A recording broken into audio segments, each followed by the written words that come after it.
And that staff member who's made accusations against Peter Slipper has now filed a formal statement of claim in the federal court. For more, Melissa Clark joins us now from Canberra. Melissa, good morning. We're getting further details of what James Ashby is planning to pursue in the federal court. The documents set out a bit more detail, and not only about what's alleged to have happened, but also about what impact that had on James Ashby, the young staff member of Peter Slipper, who is making these claims of sexual harassment that Peter Slipper has denied.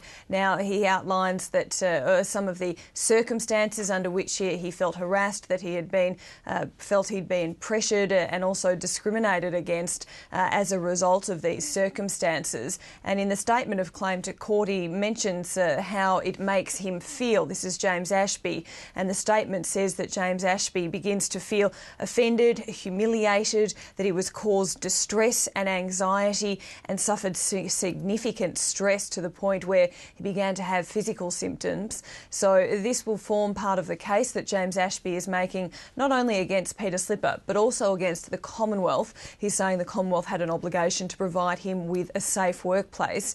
Now, one of the most noted parts of this statement of claim is that it actually doesn't include some of the earlier allegations that he had made relating to misuse of taxi vouchers. Now, a statement from Mr Ashby's spokesperson has said that it made it clear that the reason they're not continuing to make those claims in this process is that now there's an AFP investigation into those criminal elements of the allegations that have been made, that they didn't want to risk any delay in the civil matter going forward, and that they hope to get more information as this case goes forward anyway, so that they're trying to separate the two cases out for now. But we can expect to hear more when this returns to the federal court at the end of the week for another directions hearing. OK, it's also day 2 of that ACTU Congress in Sydney, Melissa, and the focus today is going to be on improving the governance of all trade unions. Now, this is something that the ACTU has been promising for some time now, realising that the scandal that's been engulfing the Health Services Union and Craig Thompson has tarnished the image of unions and the union movement as a whole.